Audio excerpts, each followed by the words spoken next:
రామచంద్ర నాయక్ గారు, కేసీఆర్ గారు బతికుండగానే ఆయన విగ్రహం పైన రేవంత్ రెడ్డి గారు వ్యాఖ్యలు చేశారని పంజగుట్ట పోలీస్ స్టేషన్లో బీఆర్ఎస్ పార్టీ నాయకులు ఫిర్యాదు చేశారు. సుమారు 6 ఫిర్యాదులు పంజగుట్ట SHOకు అందాయి. ఎట్లా స్పందిస్తారండి రేవంత్ రెడ్డి గారి వ్యాఖ్యలు తర్వాత పోలీస్ స్టేషన్ కేసుల నమోదు? రాజ్ న్యూస్ ఛానల్కు బండారు రామ్మోహన్ రావు గారికి, నర్సయ్య గౌడ్ గారికి నమస్కారం అండి. సరే, రాజకీయ పార్టీలుగా విమర్శలు ప్రతి విమర్శలు అనేది సహజంగా జరిగాయి, రాజకీయ వేదికల మీద జరగాలి. కానీ నిన్న జరిగిన సందర్భాన్ని మాత్రం ఒకసారి నర్సయ్య గౌడ్ గారు కానీ లేకపోతే పెద్దలు ఆలోచించాలి. రాజీవ్ గాంధీ అనే అతను ఒక ఇందిరాగాంధీ గారి కుమారుడు, ఈ దేశానికి ప్రధానమంత్రిగా పనిచేసిన వాడు, భారతదేశంలో ఒక సాంకేతిక విద్యని అట్లాగే ఒక విప్లవాన్ని తీసుకొచ్చి బ్రహ్మాండంగా పరిపాలించిన వ్యక్తిగా పేరున్న వ్యక్తి. అటువంటి గొప్ప వ్యక్తి యొక్క సద్భావన దినోత్సవాన్ని అక్కడ వచ్చిన చిన్నపిల్లలు, సరే రాజకీయ పార్టీలో కార్యకర్తల ముందు ఉత్సాహపరచడానికి సన్నాసులు, దొంగలు, బట్టేబాజులని మాట్లాడుకొని ఏదైనా చేయటం వేరే సందర్భం. కానీ చిన్న పిల్లలు, ముఖ్యమంత్రి అనేవాడు ఒక సందేశం ఇస్తే అక్కడ వచ్చే మరి కాబోయే భావి భారత పౌరులు ఏం నేర్చుకొని పోవాలనే విషయాన్ని మనం అంతవరకు పరిమితం అవుతాం. అది వేదిక కాబట్టి. సరే, కేటీఆర్ ఏమన్నాడు, కేసీఆర్ ఏమన్నాడు, ఇప్పుడు నేను ఏదైనా మాట జారి నర్సయ్య గౌడ్కు మాట చెప్తా, నేను తప్పున పడతానా, నర్సయ్య గౌడ్ గారు తప్పున పడతారా?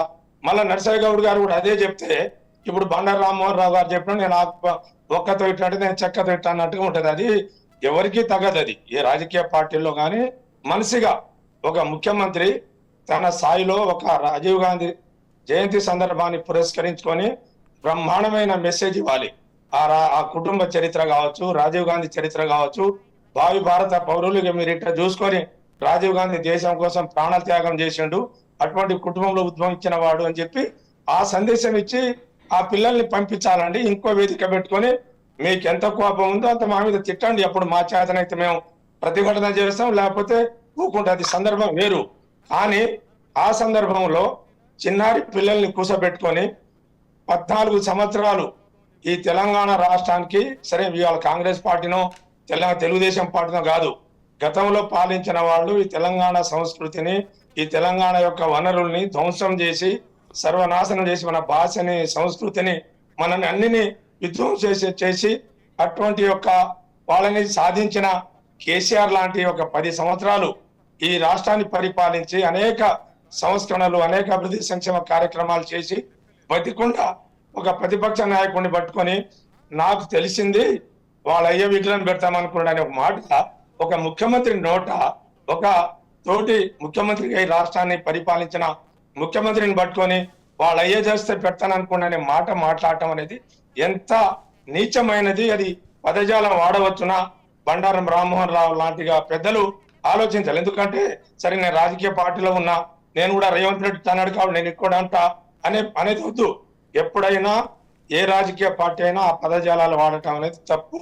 ఇటీవల కాలంలో మీరు చూడండి, రేవంత్ రెడ్డి గారు ముఖ్యమంత్రి గతంలో ఏమైనా మాట్లాడి ఉండవచ్చు, ఆయన ముఖ్యమంత్రి స్థానంలో ఉండి మహబూబ్ నగర్ బహిరంగ సభలో ఏం మాట్లాడిండు మీ అందరు విన్నారు. కళ్ళు బీకి గోలీ ఆడుకుంటా, మెడలో పేగులు వేసుకుంటా, అంటే మన పల్లెటూరులో అంటారండి, ఏదన్నా పొలి తిరిగేటప్పుడు ఓ యాటను కోసి మెడలో పేగులు వేసుకొని బరిబత్తలు తిరుగుతారు భయంలోడు. అటువంటి భాష ఒక ముఖ్యమంత్రి వాడటం అనేది ఎంతవరకు కరెక్టు? రెండోది, నర్సయ్య గౌడ్ గారు ఒక మాట అన్నారు, 10 సంవత్సరాలు మీరు ఎందుకు తెలంగాణ తల్లి విగ్రహం పెట్టలేదంటే రాష్ట్ర వ్యాప్తంగా పెట్టి ఉన్నారు. ఒక విషయాన్ని మీరు గమనించాలి నర్సయ్య గౌడ్ గారు, 10 సంవత్సరాల పాటు భారతదేశం మన ప్రభుత్వం విభజన హామీలో భాగంగా 10 ఏళ్ళు ఉమ్మడి రాజధానికి హైదరాబాద్ నిర్ణయించి నిన్న 2వ తారీఖు నాడు మాత్రమే మనం విముక్తి అయినాం. ఆ 10 ఏళ్ళు హక్కు ఉభయ రాష్ట్రాలు, తెలుగు రాష్ట్రాలకు ఆ సెక్రటేరియట్ మీద, అసెంబ్లీ మీద ఎన్నడూ చంద్రబాబు నాయుడు పొదుగాలు వెళ్ళిపోయింది, కానీ 10 ఏళ్ళు పరిపాలించే అధికారం ఇచ్చిర్రు. ఒకవైపున తెలుగు తల్లి విగ్రహం ప్లేస్ లో తెలంగాణ తల్లి పెడదామని చెప్పి నిర్ణయించబడ్డది. దశాబ్ది ఉత్సవాల్లో ఆ యొక్క విషయం కూడా నిర్ణయించింది ప్రభుత్వం. ఒక విగ్రహం పెడతానన్న ప్లేస్ లో తెలంగాణ భావన, తెలంగాణ ప్రతీక, తెలంగాణ ఆత్మగౌరవం అనుకున్న కాడ కేవలం ఉద్దేశపూర్వకంగా రాజీవ్ గాంధీ గారి విగ్రహం నిన్న మీరు పంజాగుట్టలో చేసిర్రు. అది గొప్ప నాయకుడు, ప్రధానమంత్రి. ఇలా పివి నరసింహరావు గారి విగ్రహం ఉంది, ఇలా రేపు ఇంకో ప్రధానమంత్రి పెట్టవచ్చు. అటువంటి చోట్ల ఏదైనా కావాలని కొలిస్తే తప్పు. కానీ తెలంగాణ తల్లి పెడతానన్న విగ్రహంలో ఉద్దేశపూర్వకంగా ఒకవైపున అంబేద్కర్ సచివాలయం, మరో పక్క 120 అడుగుల అంబేద్కర్ స్టాచ్యూ, ఎదురుగా తెలంగాణ అమరవీరుల అమరజ్యోతి, ఆ సందర్భంగానే తెలంగాణ ప్రతీక అయిన తెలంగాణ తల్లి విగ్రహం పెడతామని గత ప్రభుత్వం నిర్ణయించింది. మేము తప్పులు చేసినాం, ఒప్పులు చేసినాం, మమ్మల్ని పక్కన పెట్టి మీకు పరిపాలన ఇచ్చారు. మాకంటే గొప్పగా పరిపాలించండి. కేసీఆర్ ఇట్లా తిట్టేవాడు, కానీ రేవంత్ రెడ్డి గారు అని సంబోధిస్తున్నారు. సన్యాసి అనే పదం వాడలేదు అనే మాట రేవంత్ రెడ్డి గారు తెచ్చుకుంటే పౌర సమాజం ఆయనను గౌరవిస్తుంది, మెచ్చుకుంటది. కానీ రామచంద్ర నాయక్ గారు మళ్ళీ వస్తాను.